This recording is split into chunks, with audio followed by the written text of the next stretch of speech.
Hello दोस्तों, आज की इस वीडियो में हम जानेंगे ओंकारेश्वर ज्योतिर्लिंग रहस्य। अतः आपसे गुजारिश है कि वीडियो के अंत तक बने रहें और हमारी वीडियो सबसे पहले प्राप्त करने के लिए हमारे चैनल को सब्सक्राइब करना ना भूलें। शिवपुराण में इस ज्योतिर्लिंग की महिमा का विस्तार से वर्णन किया गया है। श्री ओंकारेश्वर और श्री अमलेश्वर के दर्शन का पुण्य बताते हुए नर्मदा स्नान के पावन फल का भी वर्णन किया गया है। प्रत्येक मनुष्य को इस क्षेत्र की यात्रा अवश्य ही करनी चाहिए। लौकिक परलौकिक दोनों प्रकार के उत्तम फलों की प्राप्ति भगवान ओंकारेश्वर की कृपा से सहज ही हो जाती है।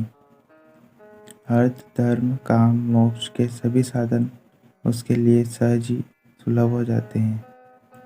अंततः उसे लोकेश्वर महादेव भगवान शिव के परम धाम की प्राप्ति भी हो जाती है। ज्योतिर्लिंग वे स्थान कहलाते हैं जहाँ पर भगवान शिव स्वयं प्रकट हुए थे और वे वहाँ पर ज्योति के रूप में विराजमान हैं। ऐसा कहा जाता है कि प्रणव ओंकारेश्वर ज्योतिर्लिंग के दर्शन से समस्त पाप भस्म हो जाते हैं। यह ज्योतिर्लिंग मध्य प्रदेश के खंडवा जिले में स्थित है। नर्मदा क्षेत्र में ओंकारेश्वर सर्वश्रेष्ठ तीर्थ है। ओंकार का उच्चारण सर्वप्रथम सृष्टिकर्ता ब्रह्मा के मुख से हुआ था।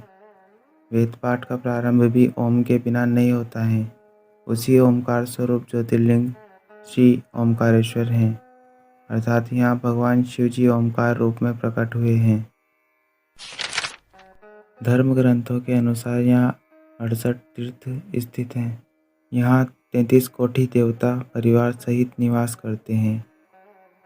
मान्यता के अनुसार यमुना में 15 दिन का स्नान तथा गंगा में 7 दिन का स्नान जो फल प्रदान करते हैं, उतना पुण्य फल नर्मदा के दर्शन मात्र से प्राप्त हो जाता है। जिस पर्वत पर यह ज्योतिर्लिंग स्थापित है वहाँ ओम की आकृति दिखाई देती है, इसलिए इस ज्योतिर्लिंग का नाम ओंकारेश्वर है।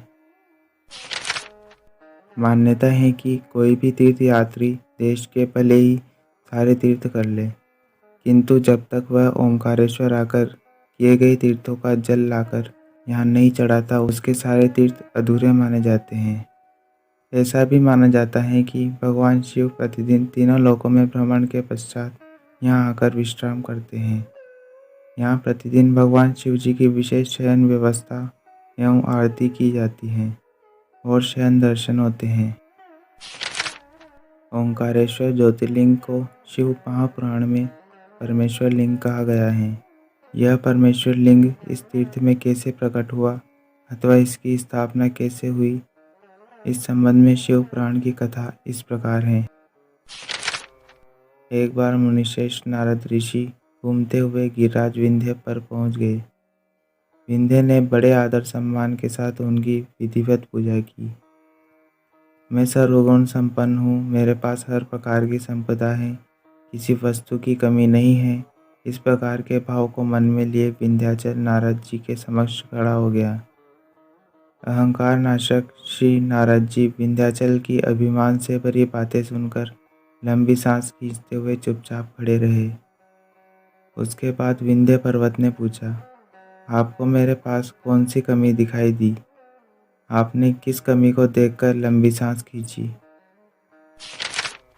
नारद जी ने विंध्याचल को बताया कि तुम्हारे पास सब कुछ है, किंतु मेरु पर्वत तुमसे बहुत ऊंचा है। इस पर्वत के शिखरों का भूभाग देवताओं के लोकों तक पहुंचा हुआ है। मुझे लगता है कि तुम्हारे शिखर के भूभाग वहां तक कभी नहीं पहुंच पाएंगे। इस प्रकार कहकर नारद जी वहां से चले गए। उनकी बात सुनकर विंध्याचल को बहुत पछतावा हुआ। वह दुखी होकर मन ही मन शोक करने लगा। उसने निश्चय किया कि अब वह विश्वनाथ भगवान सदाशिव की आराधना और तपस्या करेगा। इस प्रकार विचार करने के बाद वह भगवान शंकर जी की सेवा में चला गया, जहाँ पर साक्षात ओंकार विद्यमान है। उस स्थान पर पहुंचकर उसने प्रसन्नता और प्रेम पूर्वक शिव की पार्थिव मूर्ति यानी कि मिट्टी की शिवलिंग बनाई और 6 महीने तक लगातार उसके पूजन में तन्मय रहा। वह शंभु की आराधना पूजा के बाद निरंतर उनके ध्यान में तल्लीन हो गया और अपने स्थान से इधर उधर नहीं हुआ। उसकी कठोर तपस्या को देखकर भगवान शिव उस पर प्रसन्न हो गए। उन्होंने विंध्याचल को अपना दिव्य स्वरूप प्रकट कर दिखाया, जिसका दर्शन बड़े बड़े योगियों के लिए भी अत्यंत दुर्लभ होता है। सदाशिव भगवान प्रसन्नता पूर्वक विंध्याचल से बोले, विंध्य, मैं तुम पर बहुत प्रसन्न हूँ। मैं अपने भक्तों को उनका अभिष्ट वर प्रदान करता हूँ, इसलिए तुम वर मांगो। विंध्य ने कहा, देवेश्वर महेश, यदि आप मुझ पर प्रसन्न हैं तो भक्त वत्सल हमारे कार्य की सिद्धि करने वाली अभिष्ट बुद्धि हमें प्रदान करें। विंध्य पर्वत की याचना को पूरा करते हुए भगवान शिव ने उससे कहा कि पर्वतराज, मैं तुम्हें वह उत्तम वर बुद्धि प्रदान करता हूँ। तुम जिस प्रकार का कार्य करना चाहो वैसा कर सकते हो। मेरा आशीर्वाद सदैव तुम्हारे साथ है। भगवान शिव ने जब विंध्य को उत्तम वर दे दिया, उसी समय देवगण तथा शुद्ध बुद्धि और निर्मल चित्त वाले कुछ ऋषिगण भी वहां आ गए। उन्होंने भी भगवान शंकर जी की विधिवत पूजा की और उनकी स्तुति करने के बाद उनसे कहा, प्रभु, आप हमेशा के लिए यहाँ स्थिर होकर निवास करें। देवताओं की बात से महेश्वर भगवान शिव को बड़ी प्रसन्नता हुई। सभी लोगों को सुख पहुंचाने वाले परमेश्वर शिव ने उन ऋषियों तथा देवताओं की बात को प्रसन्नता पूर्वक स्वीकार कर लिया। वहां स्थित एक ही ओंकार लिंग दो स्वरूपों में विभक्त हो गया। प्रणव के अंतर्गत जो सदाशिव विद्यमान हुए उन्हें ओंकार के नाम से जाना जाता है। इसी प्रकार पार्थिव मूर्ति में जो ज्योति प्रतिष्ठित हुई वह परमेश्वर लिंग के नाम से विख्यात हुई। परमेश्वर लिंग को ही अमलेश्वर भी कहा जाता है।